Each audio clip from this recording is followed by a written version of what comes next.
There was a recent documentary that come out in the UK. I'm not going to say what documentary it is because I don't think they deserve any more clout than it is. Yeah.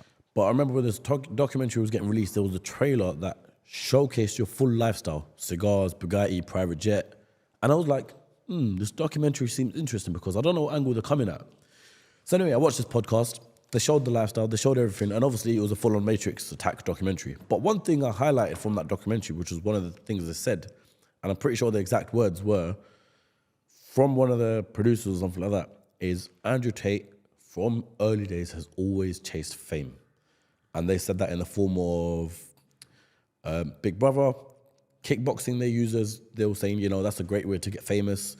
So what do you say to that statement there? Oh, trying to be successful. I'm the worst person in the world. Andrew Tate's trying to be successful. Quickly, put him in jail.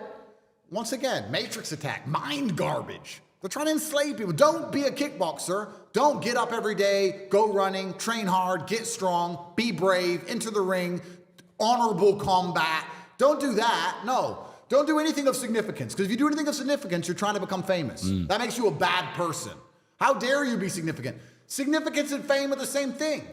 I think it's the masculine imperative to be a man. What does a male peacock do? It shows its feathers. Hi, look. Yeah, I'll kick the shit out of you. I'll kick the shit out of you. I'll see you on February 10th, pussy. Of course. What does that make me? Does that make me fame hungry? It's just God. What they're hoping is that some kid will sit there and go, okay, so if I try to be anything that's bad, I'll just sit and be a Matrix slave. That's what they want. What's funny is I don't think anybody believes these clowns anymore. I don't know who is watching the BBC and believes a single word they say. I guess the boomers, the old people, but mainstream media is dying. I've been a huge part of the attack on the MSM. I've been a massive part of the crack on the Matrix, which is why they hate me so much. That's why they're trying to get rid of me. I've never watched that documentary. The funnest thing about it, this thing is great. The amount of haters and the amount of documentaries, the amount of garbage that's made about me, I've never watched any of it. And I kind of find it interesting, even as we speak right now, and I'll say this publicly, as we speak right now, the UK is trying to put me in jail. England, because Romania has failed, so England has picked up. And England's coming up to me with all this garbage, and they're going to try and charge me soon with some imaginary crimes. Maybe it's why they'll drop the documentary. Well, there you go. Yeah. Of course, because you have to poison the public's mind. Yep. To believe that you are this evil guy. Right? So the UK is trying to put me in jail. And I'm saying this now on this podcast. Everyone listen to me. The UK is coming next. Romania's failed. UK's picked it up. And as the UK try and put me in jail, I sit and I wonder. I say, imagine being a prosecutor. I probably shouldn't say this stuff. I'm just going to say it. And you get paid, I don't know, $3,000 a month or whatever, $2,000 a month.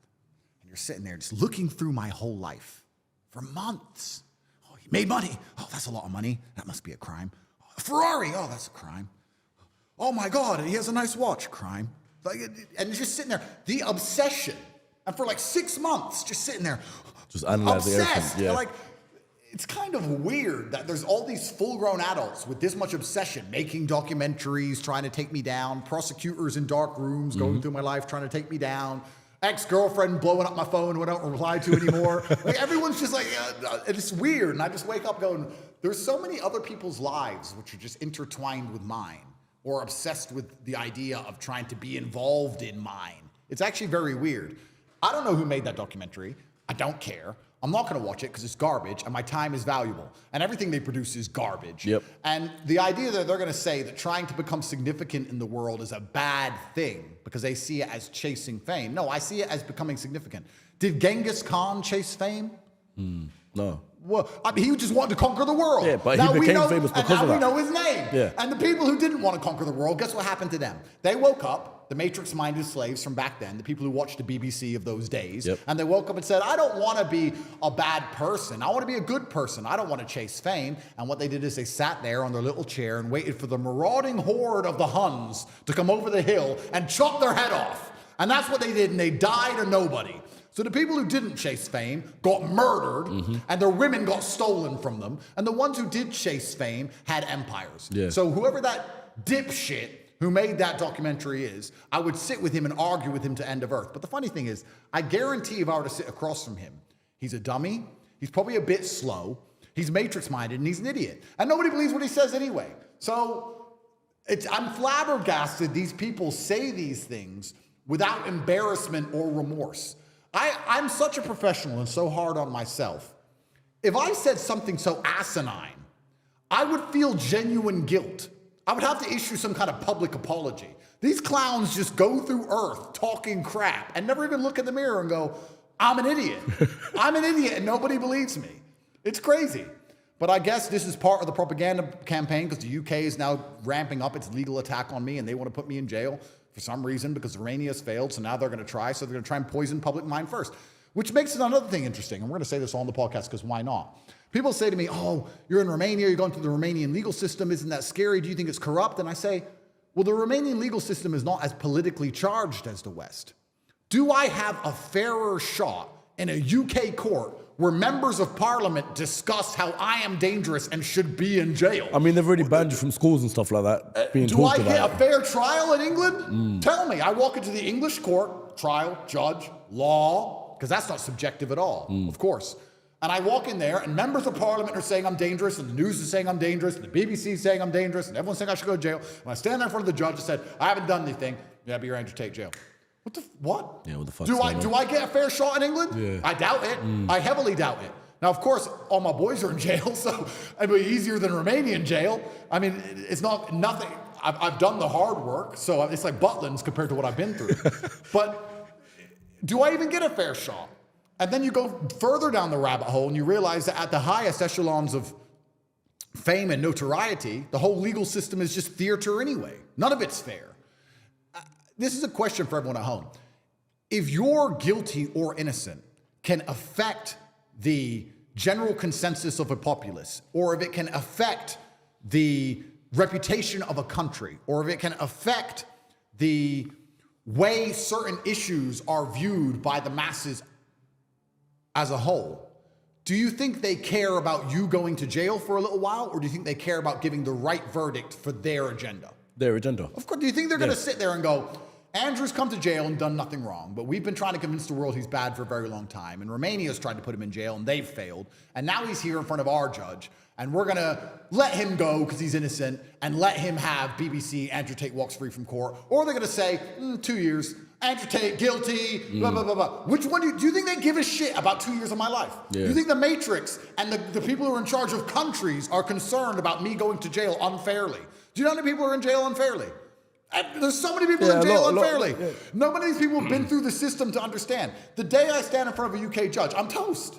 I'm toast. It doesn't matter. I got the best lawyers, king counsel. I can sit there it's and all going to be set up anyway in the first place. CCTV wasn't me. Jail. I'm done. And that's the thing that most people living inside the Matrix don't yet understand. They still think the law is real. Oh, but the law. What is the law? Well, a book. When was that law made? 1781. If the law wasn't garbage, why do you need a lawyer to interpret it? Why do we need judges to go, maybe yes, maybe no? The law, it's all made up. Yeah, the law's it's all a scam. It's on black and white. It's all the Matrix. It's all a scam. Some people are guilty of certain things. Bro, we're going to sit here and talk about human trafficking. Human trafficking, lover boy method. He was nice to her and convinced her to do something for him. Every woman on earth is a lover girl. Every single one is nice to a man, gets handbags from him. Yep. She's nice to him for financial gain. Let's put every single woman on earth in jail. Oh no.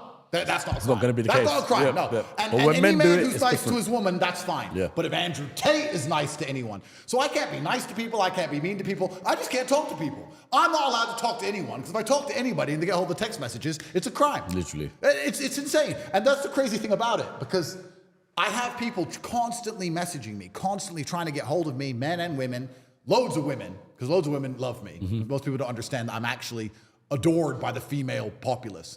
And they're like, oh, can we just talk about this? I said, I can't talk to people. If I don't know you, I can't talk to you. Hey, I got a business idea, let's meet. No, I don't know who you are. And I don't know what your intention is. I don't know who you work for. I don't know what you're gonna do with the text message. I can't talk to anyone. And I look like an asshole. I'm not an asshole. I'm trying to protect myself, because once you're under this level of matrix attack, bro. If you slip up one little bit, that's it. I reply yes, no, and okay. Those are my replies on text message. Yeah, yes, yeah. no, or okay. Yeah. I can't have a personality anymore. I can't make a joke. I can't laugh. You can't. It's crazy. But yeah, the whole thing's insane. If you were to go to the UK jail, how long would you think they'll do you for? I have no idea. They're trying to charge me with a bunch of junk. I don't know. So my question to you is, with a man that's of your level of wealth and your level of status, you could access things as much as you want. Yeah. This may seem like a stupid question. Yeah. But you could just bounce, no? Like, in theory, yeah, but you know could what? go to an island. I could, but you know what? I feel like God's testing me And he's not giving me this to run. He's giving me this to fight. And if I lose, then I will go to jail. Bro, if I was an illegal immigrant and came into the UK by boat and walked around with a machete, I wouldn't go to jail.